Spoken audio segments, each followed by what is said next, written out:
Once upon a time, in the beautiful city of Enugu, there lived a successful businessman named Edward who sat across from his wife Amanda at their favorite restaurant, celebrating their love. My darling, my Valentine, the most beautiful lady in my world. No. I should say, whole wide world. You know I can move mountains for you. Every penny I make is to keep you beautiful for myself. If there's anything you want, just say the word and I will do it for you. Your champion can do it for you. Edward said with a smile, staring into his wife's eyes. Baby, you're such a romantic man. You always make me blush, especially when we're on dates like this. Well, there's something I would love for you to do for me. Amanda said, wearing a mild smile. Say it, anything at all and it's done. Edward said eagerly. Baby, I would love for you to build a house for my mother. That woman has suffered a lot. Remember, since you got married to me, she has been living in a house you rented for her. I think she needs her own house. Amanda said with a concerned countenance. You shouldn't be bothered, my love. I'm an intentional man and I will do it for you. Anything to make you happy. Edward said with a smile. Amanda was overwhelmed with happiness. She giggled and held Edward's hand. Thank you so much, my champion, she said, showing her white teeth. Back in the village, Mrs. Olivia sat with her two younger children, looking worried and confused. Mama, what did we do to Brother Edward? Brother Edward, who wouldn't even let me shed a tear.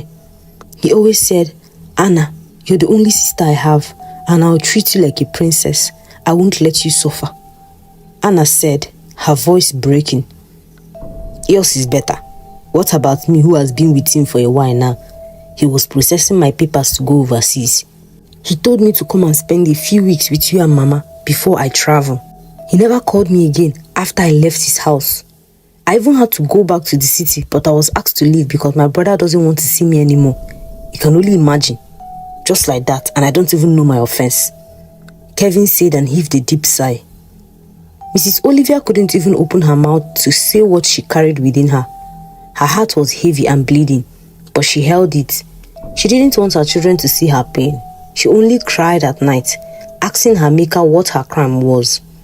Mrs. Olivia was drawn back to how it all started. She gave birth to Edward and stayed many years before giving birth to Anna and Kelvin. Their father lost his little job in the village. It wasn't long after he lost his job that he fell sick. He was depressed and couldn't even explain why he lost his job. A few weeks later, he passed away, leaving his wife with their 3 kids. Mrs. Olivia went through hell trying to put food on the table and care for bills all alone. Everyone she went to for help wanted to sleep with her first. Even her friends didn't want her too close because they feared she would take away their husbands. Rumors had it that ever since her husband died, she was sleeping with different men to sustain herself and the kids. Mrs. Olivia did not fall for the rumors, even though they hurt her deeply. She stood strong and toiled hard. She had so many jobs which gave her little or no time for herself. Every penny she got, she used to take care of her children. When Edward got older, he saw all the suffering his mother was going through. He made up his mind he was going to get rich, if not for anyone but for his mother. She would go to bed on an empty stomach just so they could eat to their satisfaction. His younger siblings didn't see what was going on, but he did. After a few years, Edward came to his mother and told her that he wanted to go to the city. He told his mother that he was going to make it. He told her that all he needed were her blessings and money to live for the city. Mrs. Olivia was scared because Edward had never been to the city, but Edward assured his mother that he was going to go and make her proud. 2 days later, Mrs. Olivia gave Edward some money. The money was more than what he had asked for. He just asked for his transportation, but she gave him an amount that would take him for over 2 weeks in the city without working. Edward asked his mother where she got such amount of money. Tears streamed down her cheeks as she told him that it was money she had been saving for so many years. That night, Edward entered the house trying to get his things ready. His mother's box containing her best clothes wasn't where she usually kept it. Edward searched and searched, but it wasn't there any longer. A tear rolled down his cheeks, seeing the sacrifices his mother made. The next morning, Edward was escorted to the village park by his mother and siblings. His siblings both cried, holding their mother as he waved them goodbye and left inside the bus. Edward thought his mother was a strong woman till he turned around and saw her crying while holding his siblings close to her. Years later in the city, Edward's friend Felix came to visit him with a troubled expression. "I saw your wife with a man. Not just a man. I saw your wife hold another man in a romantic manner. She was coming out of his house smiling and they were giggling at each other." Felix said with all sincerity in his eyes, "Felix, this is one of the reasons why I keep you at arm's length. Why do you want to come and scatter my home? Do you even know that the woman you're talking about is carrying my child?" Edward said, raising his brow, "Are you even sure that the child she's carrying is yours? Don't you understand what I'm saying? See what we'll do. I'll help you and take me where? You're asking me if the child she's carrying is mine. Have you also asked yourself if the child your wife gave birth to is yours? Felix, please, your time here is over. Can you please take your leave and let me continue with my business?" Edward said, already getting angry and stopping Felix from completing his statement. Felix stood up, heaved a sigh, and then walked out of Edward's presence. "This is the reason why my wife does not like him. He always sees the bad in her. Everything my wife does is a crime. He thinks I'm not aware of where my wife went to. People are always looking for someone whose marriage they will scatter," Edward said and continued with what he was doing.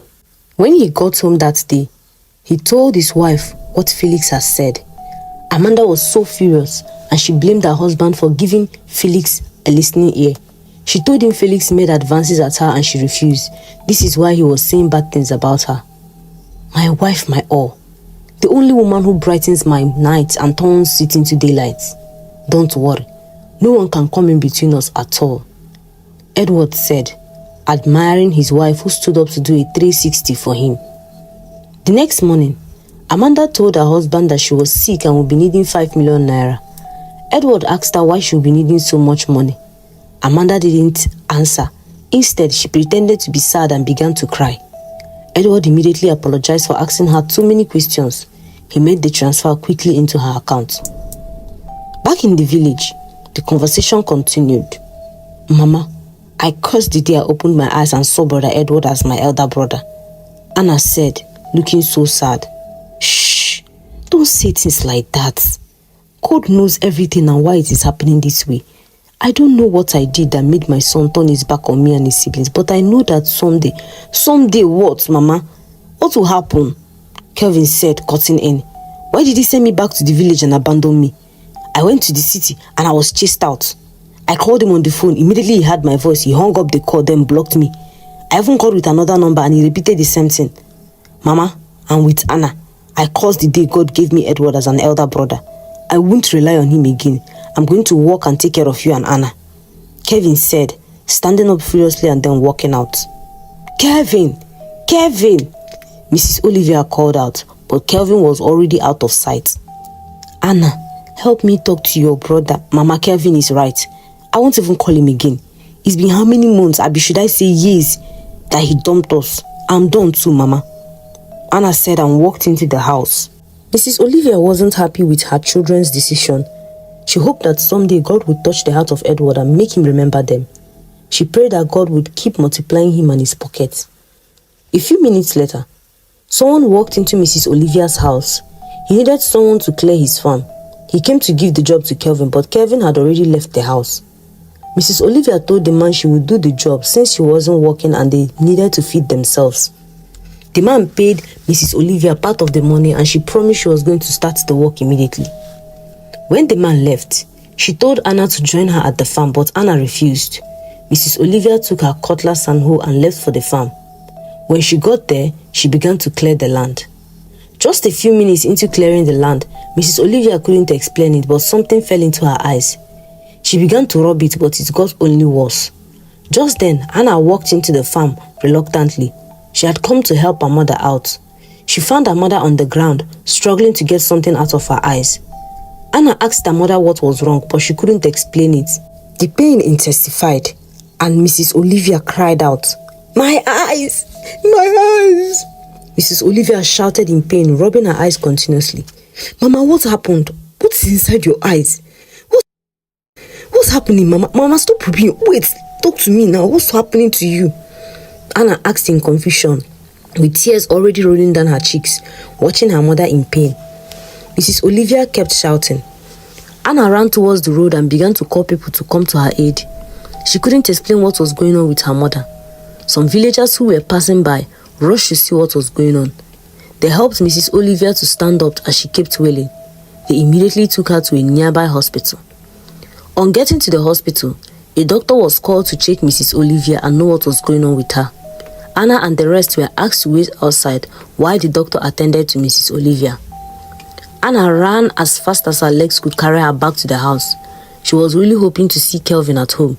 She needed to tell him what was going on with their mother. And as God may have it, Kelvin just got home and was looking for both his sister and his mother. Anna ran into the compound with tears and told Kelvin what was going on. Kelvin immediately stopped the bike and hopped on it with Anna. They went directly to the hospital. On arrival, a doctor was attending to Mrs. Olivia. They had to wait and know what was going on. A few minutes later, the doctor came out. He told Kelvin that some particles, which included shards from broken bottles, fell into his mother's eyes.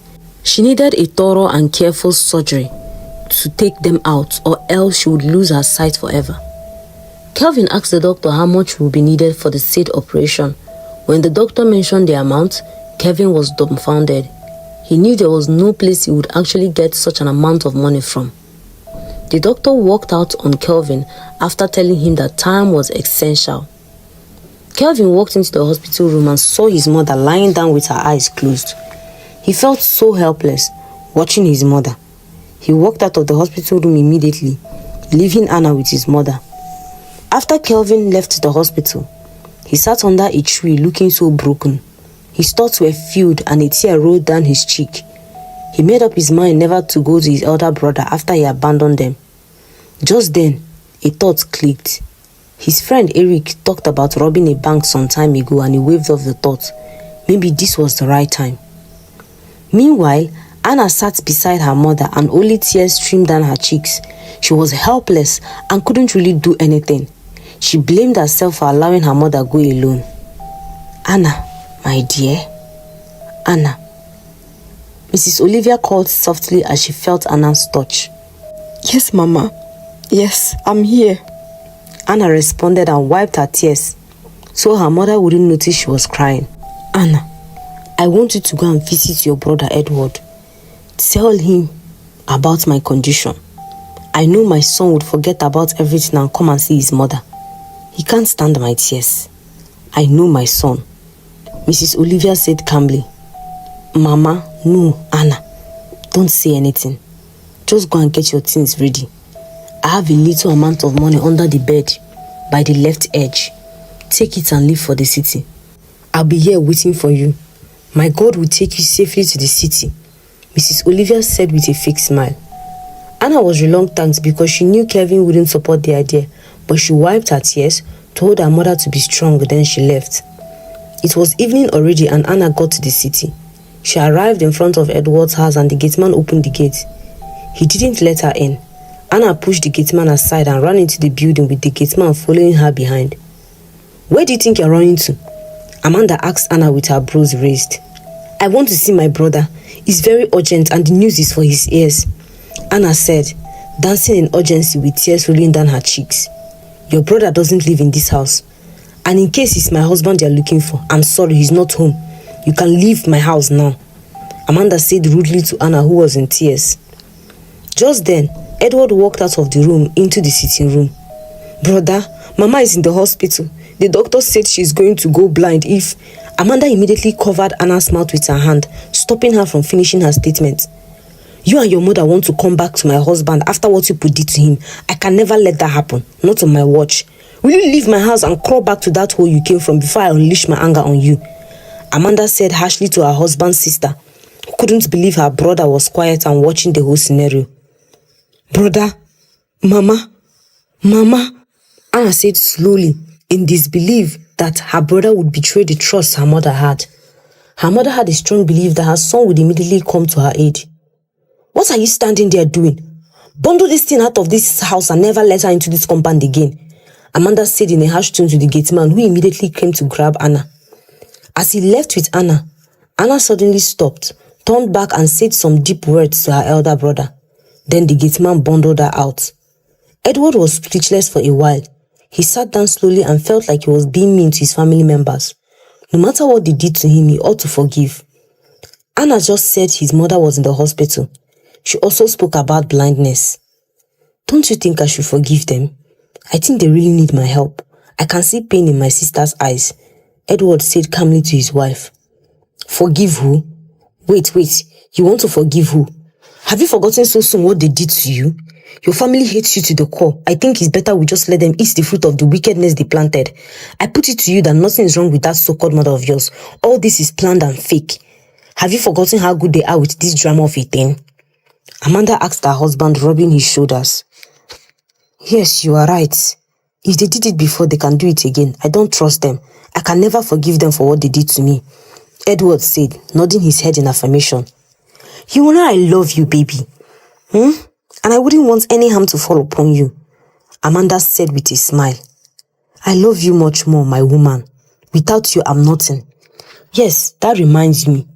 The money that you asked for earlier because of your sickness, hope it was enough, Edward asked, looking concerned.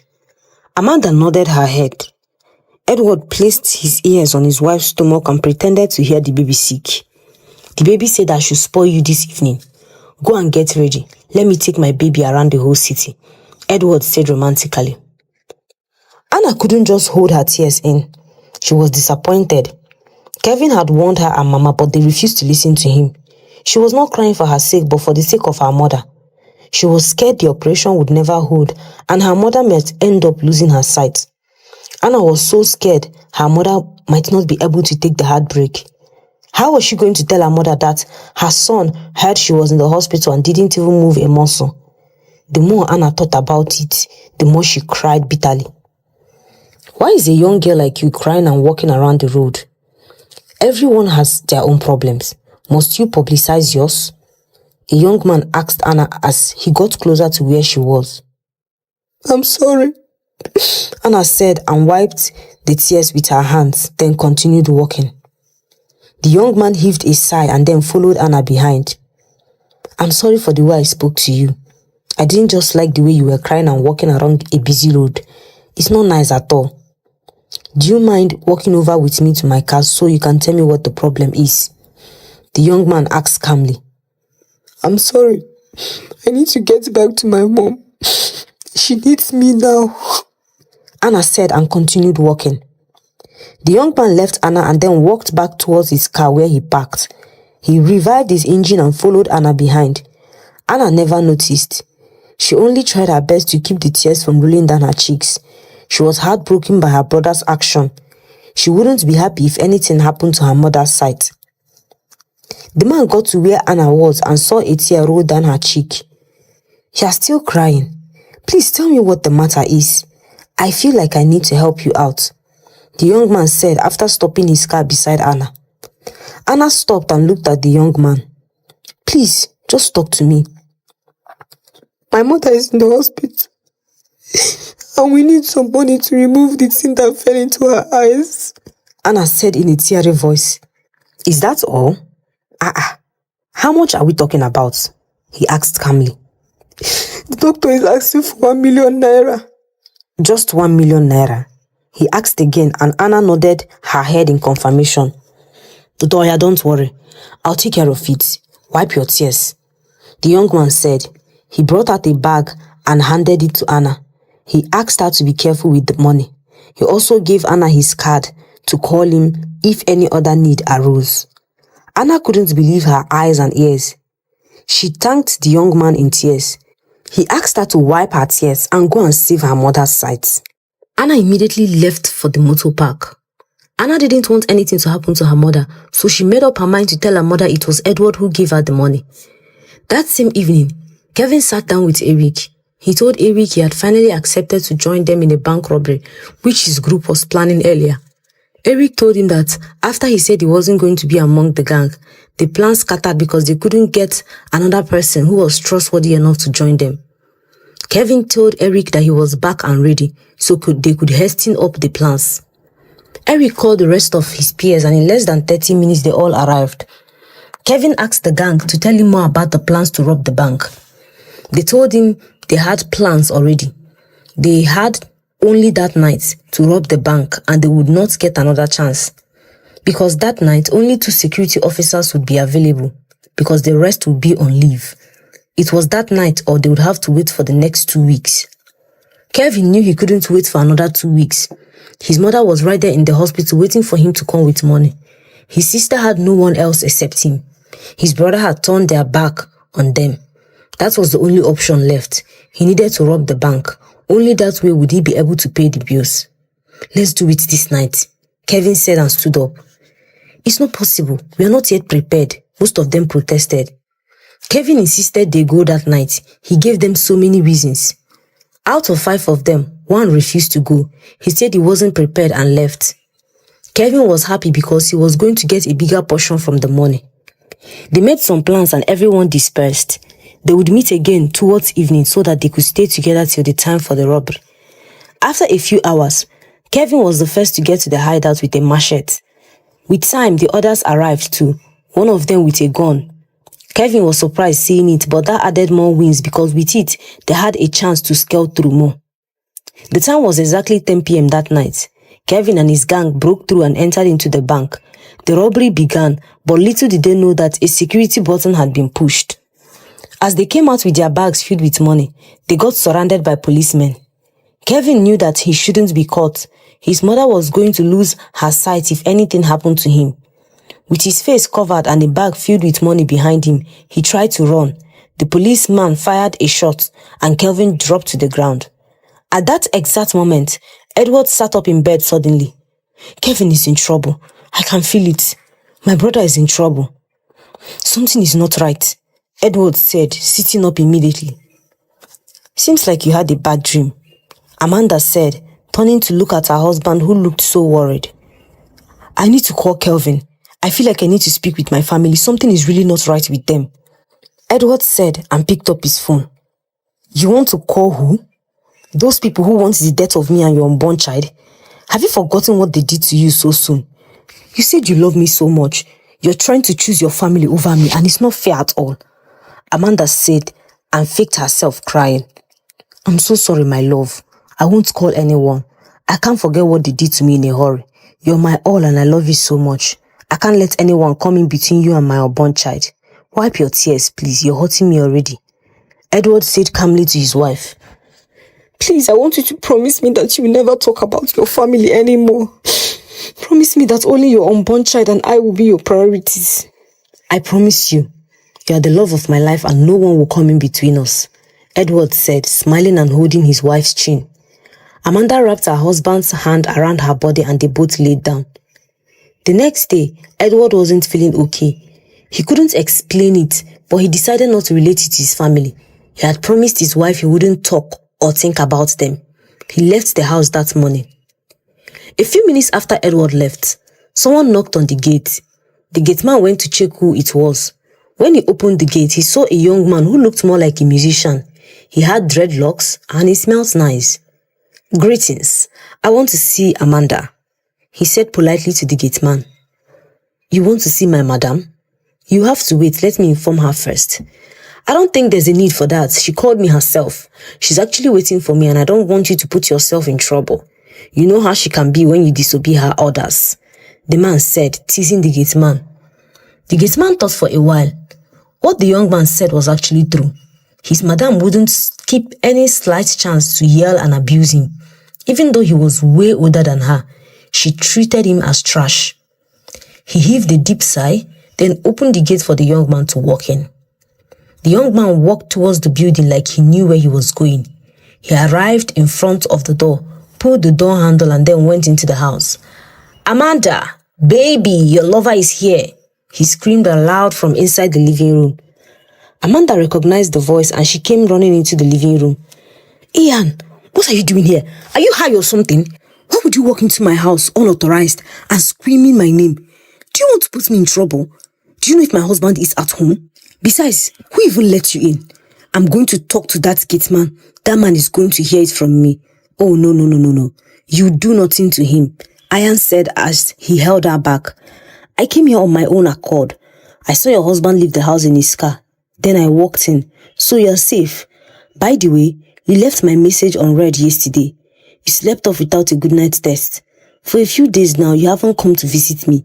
You only sent me that small amount of money. What will I do with that? Besides, you know I always yearn for you. I always want to feel your smooth skin on me. Ian said in admiration and moved closer to Amanda. Stop it. Can't you see I'm pregnant? Amanda said, trying to pull away. Yes, you're pregnant. You're pregnant with my child. I own the child, remember? Ian said, smiling. Come here, baby girl, he said and pulled Amanda closer to himself. One thing led to another, and Ian lifted Amanda and carried her into the room. He placed her on her matrimonial bed. Edward wasn't feeling himself. He suddenly started feeling sad for no reason, and no matter how hard he tried, it felt like something within him was not okay. Edward couldn't fake the feeling anymore, so he reversed his car and headed back home. When he arrived home, he parked his car just outside his house. He knocked on the gate and the gateman answered. Then he walked into his house. You're so sweet, baby. I just can't get enough of you. Yeah, I love you so much. I love you so much. Amanda kept saying softly as she continued her bed games with Ian. She didn't even realize that her husband was standing right there in front of the door. Edward stood there frozen and stuck where he stood, just watching his wife moan to the touches of another man right there on their matrimonial bed.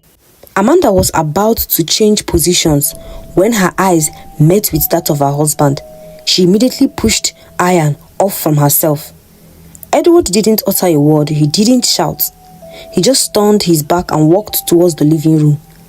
Amanda asked Ian to quickly leave the house. Then she dressed herself immediately and joined Edward in the living room. Edward stared at Amanda, who was begging him to forgive her. He felt lost and didn't understand what was going on. When did you get pregnant? Edward asked his wife in total confusion. Then it dawned on Amanda that her charms had been neutralized. He will keep doing as you tell him. He will dance to your tune and he will forget his family. But once you defile your matrimonial bed and he catches you, all the effects of the charm will be neutralized. That was the voice of the witch who had given her the charm portion she added into Edward's meal. I'm pregnant for you. The child is yours. Have you forgotten? Amanda asked Edward. Wait, how did that young man come into this house? Where is my brother? Where is Kelvin? Edward asked his wife, standing up to go and check for his brother. Edward suddenly remembered everything. A few years ago, when he left for the city, he met the opportunity of a lifetime. A wealthy man had helped him establish himself in business. Edward had prospered and brought Kevin to stay with him, planning to send him overseas. But then he met Amanda. She was beautiful and he fell in love. But Amanda wasn't happy with Edward. She wouldn't have any discussion without mentioning his family. She felt like he loved his family more than he loved her. Amanda decided she had had enough. She went to a witch who cast a spell on Edward so he would forget his family and only think of her. The witch asked her to never defile her matrimonial bed or else the charm would clear from Edward's eyes. After the charm took effect, she began to control Edward. She made him send Kevin to the village. She told him terrible things that his family never did. She made Edward get married to her without his family's consent and even started building a house for her mother. But then, Edward was more like a toy than a man. She became tired of him and she reconnected back with her ex-boyfriend, Ian. Where is Kelvin? Where is my brother? Why am I putting on a wedding ring? What's going on? Why do I feel like I'm losing my mind? Edward kept asking in total confusion. We are married. Have you forgotten? I'm carrying your child within me. Please forgive me for bringing a man into our matrimonial bed. Amanda kept pleading. Edward stood up, picked up his car keys and left the house, leaving Amanda behind. He called his friend Felix and told him what was going on and how he didn't remember even being a married man. I said it. I knew this wasn't ordinary. This isn't the friend I know. Someone who cherished his family and suddenly he sent his brother out of the house. Felix said, I did what? You asked Kelvin to go back to the village because he got you angry. That was exactly what you told me. Even when I told you your wife was cheating on you, you called me a bad friend, Felix said. I'm so sorry, Felix. I don't even know what is going on with me. Please, can you follow me back to the village? I need to apologize to my family. I only hope they are safe. For over a year, I haven't spoken to my mother, my own brother. How could I do that? Edward asked, looking sober. In that case, let's go. I'll make a few phone calls, but what about your wife? Wife? I'm not married. I need to know how my family is faring. I'll come back to that woman living under my roof, Edward said. Let's go. I'll drive. You're not in the right state of mind, Felix said and took over the steering. They drove directly back to the village. After a few hours of the journey, they finally arrived. Edward came down from the car and tried to enter into his father's house, but the door was locked. He called out to his sister and mother, including his brother, but no one answered. A neighbor came out and told him that his mother was in the village general hospital with his younger sister. Edward immediately entered the car and drove towards the hospital. He hoped everything was okay. Meanwhile, Anna had arrived at the hospital. She went to the doctor's office and deposited the amount needed for her mother's surgery. Then she came out to meet her mother. Anna, my dear Anna, Mrs. Olivia called out softly. Mama, how did you know I'm the one? Anna asked her mother, whose eyes were rapt. I can smell and feel you. I've been worried since you left. I have this feeling something isn't right. Where is your brother Kelvin? What did Edward say? Did he come with you? If my eyes will cause you so much trouble, please let me just go blind, Mrs. Olivia said softly. Mama, one question at a time now. Don't worry so much about Kelvin. He'll be okay. As far as brother Edward, he gave me the money. Immediately he heard you were in the hospital. He was sober and he gave me money, which I've given to the doctor. He couldn't come with me, but he sent his greetings. Anna said emotionally with tears running down her cheeks. She knew she was lying. How could she bring herself to tell her mother that her son didn't even move a muscle after hearing his mother was in the hospital? She may want death to take her away. The pain would hurt deeper than the pain she was already going through. Oh, Edward, my son. I knew he wouldn't let anything happen to me, Mrs. Olivia said, smiling, and that made Anna even cry silently the more. The doctor came in and asked Anna to give him some time with the patient. They started getting ready for the surgery. Anna suddenly became worried. She hadn't seen Kelvin since she came back from the city.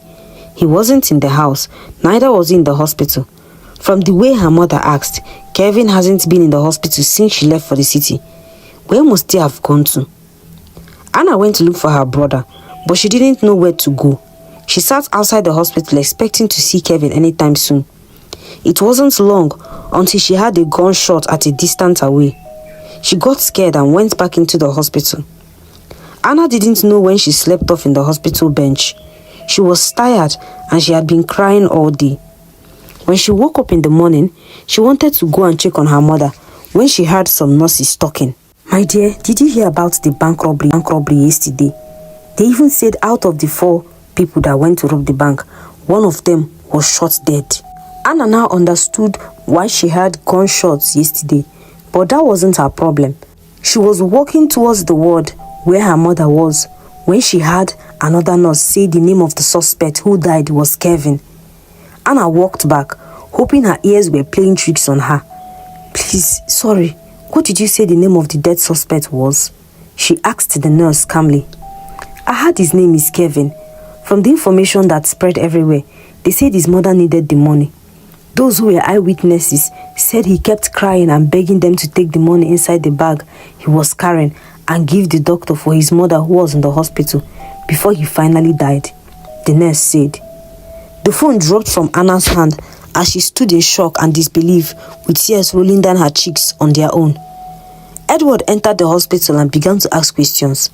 He didn't know why his mother was in the hospital. He only hoped he wasn't late. Edward was asked to wait while they looked for the patient that fit the description he gave and the name. A few minutes later, a nurse came and asked Edward to follow her. He saw his mother lying on a bed. She was wearing a pair of glasses. Mrs. Olivia was so happy when she saw her son walking. I know that my son wouldn't turn his back on his mother. Thank you for bringing money for my operation. Edward, my child, thank you so much for remembering the womb that bettered you. Thank you for not rejecting your family and forsaking us when things got better. Even when you turned your back on us, I kept praying for it to be well with you," Mrs. Olivia said, and tears streamed down her cheeks. Edward didn't understand what was going on. He never gave any money for anything. In fact, he didn't even know she was in the hospital. "Where is Anna? Where is Kelvin?" Edward asked his mother, looking around. "I don't know. The last time I heard from Anna was when she told me you gave the money for my operation. I'm so happy you came," Mrs. Olivia said, smiling. Edward was speechless. He didn't even know what he was going to say. His sister said he gave money which he didn't even remember giving. "What are you doing here? Why are you here?" Anna asked Edward as soon as she walked into the hospital room. "Anna, my dear, what is the matter? Why are you talking to your elder brother in such a tone? If not for anything, the fact that he gave money for..." Mrs. Olivia began. "Which money? Mama, this wicked man here gave me nothing. He watched his wife send me out of his house. Mama, this man here didn't even blink when I told him you were in the hospital. Mama, because of this man, Kevin is dead," Anna said and broke down in tears. Mrs. Olivia paused for a while, trying to understand what was going on. She removed the glasses given to her. "Mama, I didn't want to tell you. At least not yet. Kevin was shot dead. My brother Kevin is dead. His body is right there in the police station. Mama, he was shot dead by the police just because he went to rob the bank. He wanted money to help pay your bills, Mama. Kevin is dead," Anna said out loud and fell to the ground crying bitterly. Kevin, my child. Kevin died for my sake. Oh, God. Why didn't you take me instead? Why, Kevin?" Mrs. Olivia asked rhetorically and broke down in tears. Edward watched his mother and only sister, and he blamed himself for everything. Tears rolled down his cheeks. It now dawned on him that he was under a spell. He loved his family so much and never planned on any of what had happened to come to pass. He was actually processing some documents to fly his brother abroad. Edward bent towards his mother. He held her and cried with her for the loss of his brother. After the emotional moment, Edward explained to his mother that he never knew what he was doing for over a year. He apologized deeply to his mother and sister and pleaded with them to forgive him. Edward blamed himself for being so carnal and letting a woman plant charms on him. Mrs. Olivia and Anna weren't quick to forgive, but Edward promised to make it up to them. He told them they wouldn't stay in the village, that he was taking them to the city with him. Edward spoke with his friend Felix and told him he was going to deal with Amanda for what she did to him. After taking his late brother's corpse to the morgue, Edward left with his sister and mother to the city. When he arrived, he found out that Amanda had already left with her things. A few weeks later, Edward was on his way out to work when he saw Amanda. She wasn't looking pregnant anymore. Rather, she looked sick. He didn't know what was wrong with her or what happened, but it was best to mind his business. Amanda stood where she was and blood began to roll from her legs. She had done an abortion to remove the baby because she wasn't ready to be a single mother. Some people tried to rush her to the hospital, but she didn't make it. She died on the way to the hospital. When her family came, Edward explained everything to them, with his friend as a witness. A few weeks later, Anna met with the man who had helped her. One thing led to another, and he declared his intentions to get married to her. But Edward wasn't in a hurry to remarry. He made up his mind to take his time and always remain prayerful before choosing his spouse.